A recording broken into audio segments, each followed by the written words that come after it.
Thank you. I think I'm enjoying listening to the presentation. Thank you very much.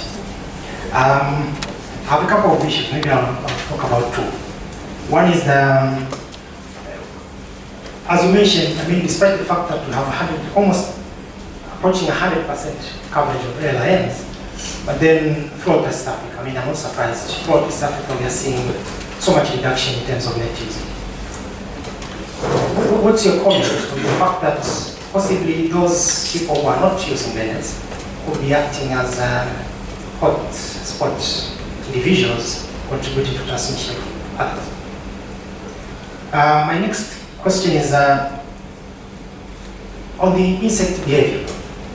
We have noted in Kenya, in Tanzania, in a number of places that following high coverage of LINs, the population of mosquitoes seems to change from those that are effectively targeted indoors to increased in the population of those mosquitoes that are feeding outdoors.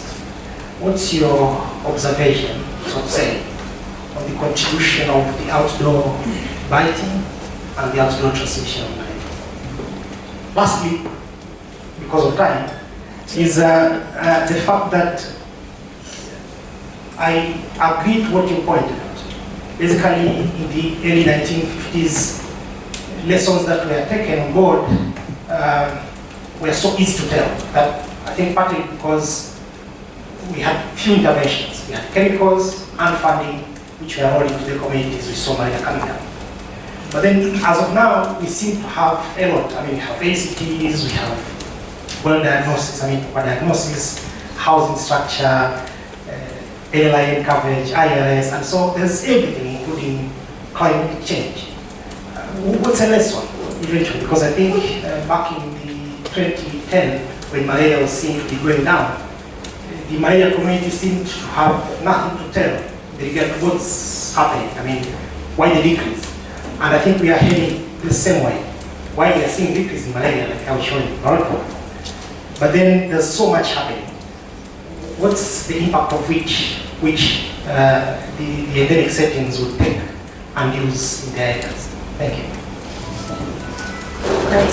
Thank you very much for those questions. So I'll start with the first about the possibility that the problem of net attrition, people not using their nets, and the possibility of those who are not sleeping under their nets being an infectious reservoir for those who are. And I would say we definitely see that as an issue. And I'll focus specifically on school-age children. So I showed you towards the end the era of the hippopotamus slide, so that school-age children age 5 to 15 are often the ones with the highest parasite prevalence within a population. So they have enough immunity so they don't fall sick, so they're asymptomatic and they're sitting in school and they're sleeping at home with their siblings and their parents, but they're not falling sick, so they're not getting treated. And we also see that that particular demographic tends to be less well covered by bed nets and other interventions. So they really do serve as an infectious reservoir. So that, I think, in terms of LLINs, a couple of things we need to consider. One is whether distributing nets every 3 years through these mass campaigns, whether that's frequent enough, recognizing the logistics of distributing nets more often. Probably what needs to happen is there needs to be a better mechanism for continuous distribution, targeting not just pregnant women, perhaps not just children under 5, but going into schools and targeting older children and targeting men, and so that everybody really understands and comes on board with the importance of using nets, because that is clearly a resource that is being underutilized, that we have, but we're not using well enough. So I think right after nets are distributed, coverage is high, but that drops pretty quickly. And by 3 years out, we're not protected. So I think that's definitely an important issue. You raised the important point, which we are also seeing in Uganda, about a shift in mosquito populations. So with the introduction of LLINs and IRS with the spraying in houses, we definitely see a shift in the population. So less Gambier and more Arabiensis, which tend to be more outdoor riders. So I think we are currently not addressing the issue of outdoor biting very effectively. And I don't have a good answer for that, but definitely it's an issue that needs to be addressed. And then finally, you've asked such a great question here at the end. What lessons do we need to learn, and how can we figure out what is the contribution of all the different factors in terms of malaria, the malaria burden increasing or reducing, and climate change, which you've raised, is another very important issue. And I think my advice to countries would be, coming back to this one size does not fit all.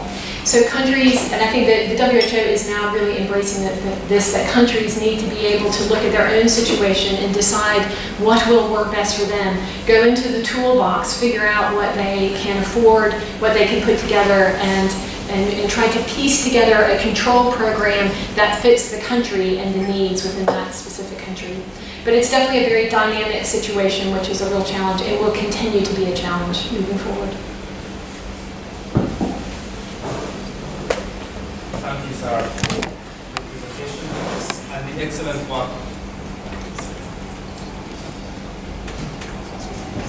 And the excellent work that you continue to do, with malaria. I wanted to take you back to your second last slide. If you could show that up. Yes, the picture of that particular one. And going back to the history of malaria elimination in countries, maybe southern Europe or the east coast of the United States, where development of infrastructure, I think, played a key role. Tarmacking roads, paving, walkways, and how that sort of contributed to malaria elimination. I agree entirely that we probably need to employ a couple of interventions, which we sort of are right now in Africa.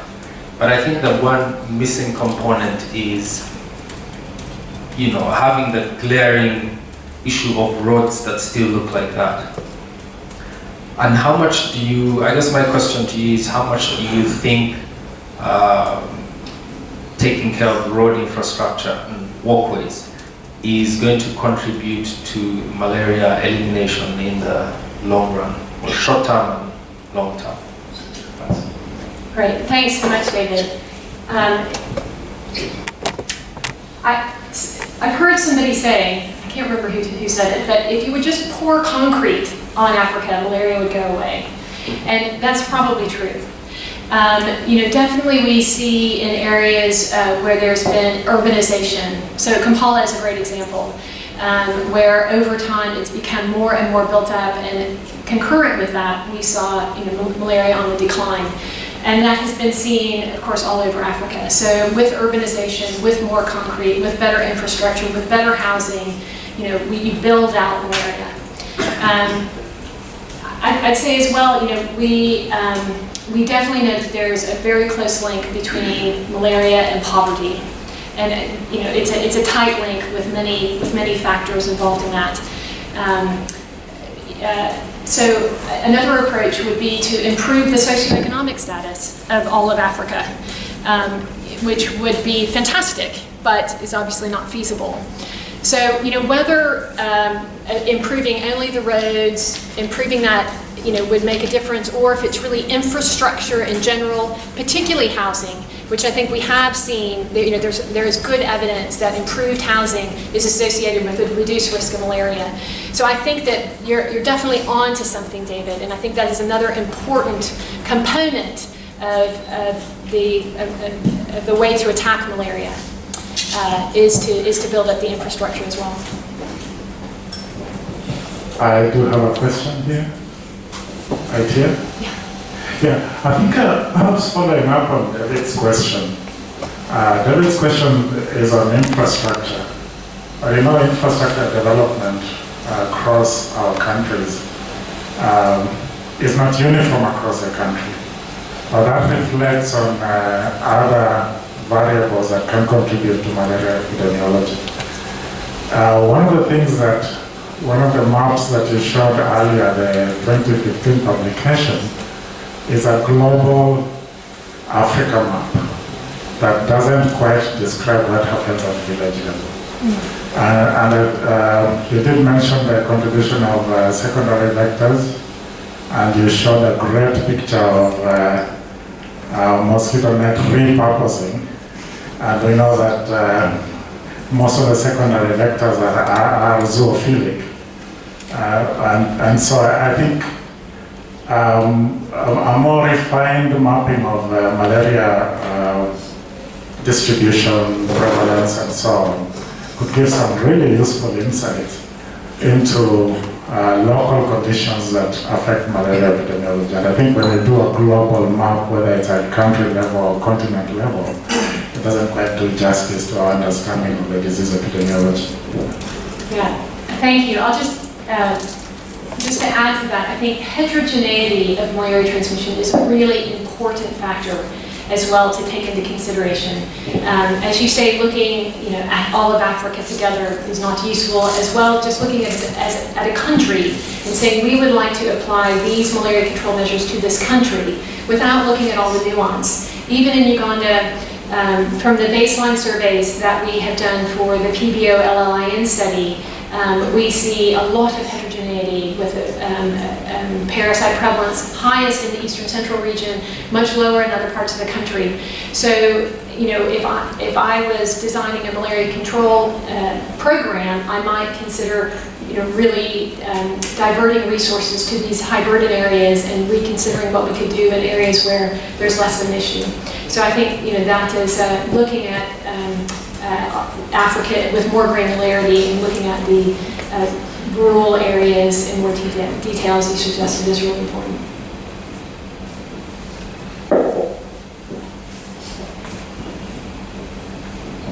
Thank you very much, audience, for that very good discussion.